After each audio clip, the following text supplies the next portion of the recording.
If you've been in a toxic relationship, then you know when you first get out of that relationship, there's a sense of confusion. There's confusion, pain, maybe anger, maybe depression, self-blame.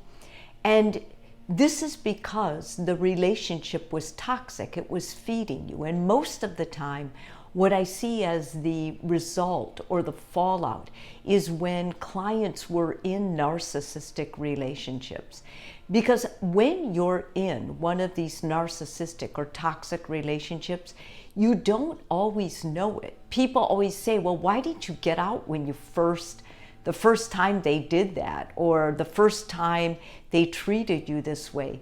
The reason you don't get out is you're not sure. And because they've beaten you down enough, metaphorically, that you feel like you're not as good or not as worthy, you kind of hang on. And then when the relationship ends, which I hope it does, and you're lucky if it does, you're in this lost state, like you really don't know who you are.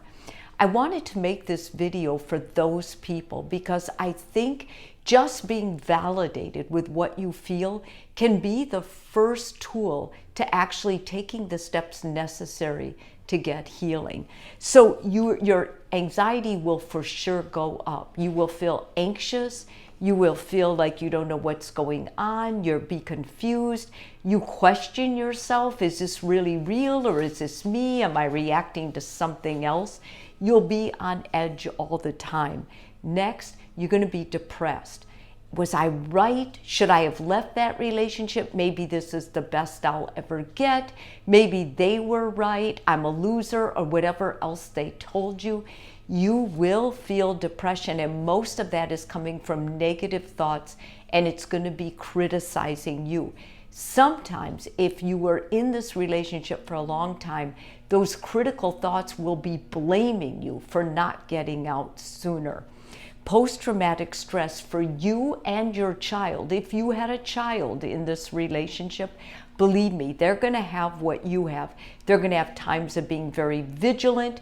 They're going to have a sound they're going to react to. There's going to be a smell. It's going to be a trigger.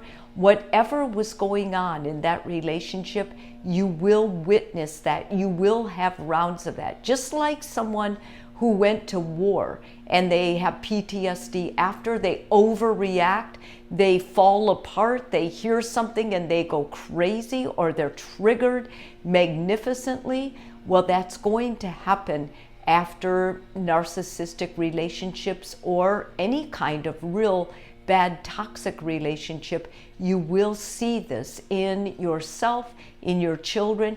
I see it all the time in my office. There'll be a certain smell in the kitchen and the client will react to it viscerally. They'll get sick.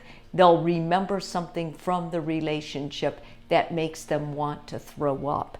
Loss of sense and self-worth. This is the biggie, and this is why you stayed in the relationship, because they've made you feel so low, so bad about yourself. Building that up is going to be a big part of the reason why you need therapy after this is all over, so you can pull your pieces together. An inability to forgive yourself.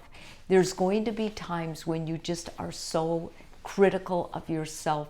You listen to other people. They kind of validate, should have got out of it a long time ago. They can't understand. When they say that, just tell yourself a positive affirmation.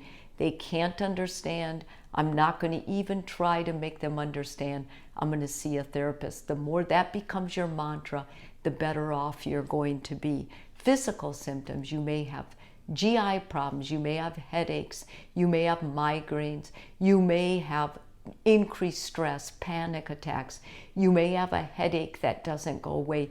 There will be all sorts of physical things going on with you, because this is the way your body kind of purges the abuse, and it can last up to a year after getting out of that toxic relationship. Cognitive problems. You feel like you're in a fog.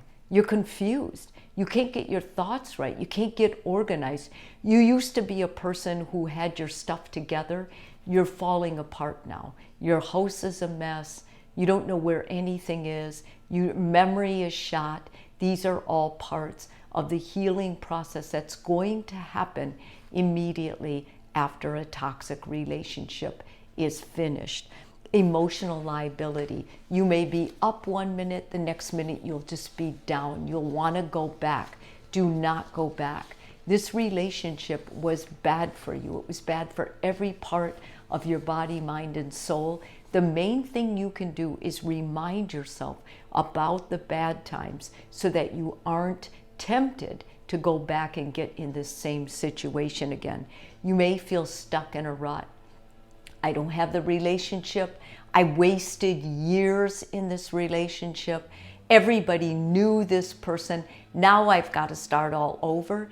Those thoughts are going to make you more anxious, more depressed. What you need to tell yourself is, I'm going to be in the present. I left a very bad relationship for me or my children. It's time that I take for myself until I can fortify myself. I'm going to go to therapy. I'm going to get guidance. I am going to get strong again. And you will. But you won't if you play yourself down. And that's why I don't want you to get sucked into that negative cycle. Trust issues. Don't be surprised if you don't ever trust or say you will never trust anyone again. Those things, trust has to be earned in any relationship. You shouldn't have trusted that person. It's good you're at this place now. You'll be less likely to get sucked in to another relationship that isn't good for you. You may develop a habit of people pleasing, just going along, smiling like it isn't anything. That's also from your abusive partner in the past. So if you see yourself doing that, it's important you tell your therapist when you do go to therapy, or the other options I'm going to suggest for you. I think that will be very important to work through. You don't want to be too accommodating with other people, because remember, you want to start a new life of being candid, of being transparent, of being honest. Had you been able to hang on to that throughout this toxic relationship, you may have been able to feel strong enough to get out of it sooner. But once again, don't use that last statement to punish yourself. You did the best you could with what you had, and from here on out, you're going to be healthier and you're going to make better choices. You may develop self-destructive habits. Maybe you had those to cope while you were in the relationship, things like drinking, smoking, cutting. Those kinds of things are notorious when people are in a narcissistic or abusive relationship. I've seen people so anorexic by the time they get out of one that they can barely hold their head up or walk. So whatever self-destructive behavior you did in the past, that is in the past, and it's important that you go to therapy so that you don't continue that. So how are you going to heal? The first thing is you're going to recognize and accept every feeling without a label. You're going to need a journal. You're going to need to purge those feelings, write them down, and don't judge them, good or bad. Just let them flow.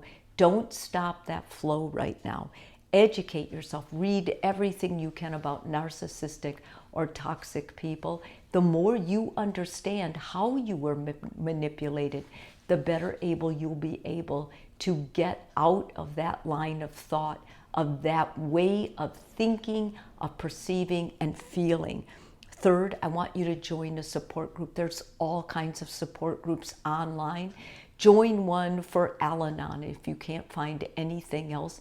But most of the time, there will be groups for abuse, people from abusive relationships, or people in relationships where they couldn't get out, or Al-Anon, because most of the time, if you're married to an addict, you have the same qualities of someone who was in an abusive relationship.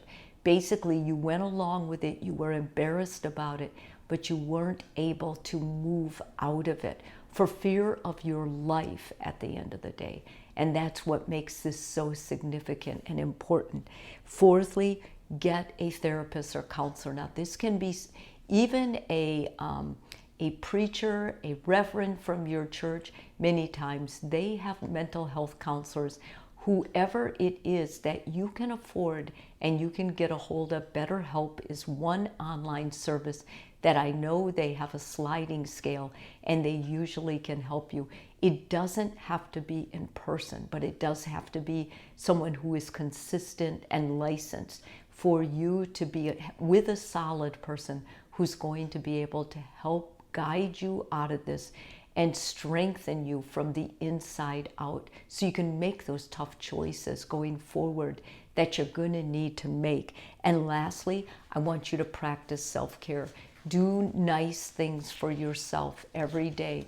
Take care of yourself. Get plenty of rest. Eat healthy, at least one healthy thing each meal that you eat. And stay with people who validate you, who are loving to you. You don't need to be around people who are further going to criticize you. Sometimes that means giving up old friendships from the past. Those people are oftentimes the most harsh with us. You need people who are close to you, who love you, and who will validate and want to see you become the person you were before this ever happened to you. If this video is helpful to you, please subscribe. And if you're already a subscriber, thank you so much.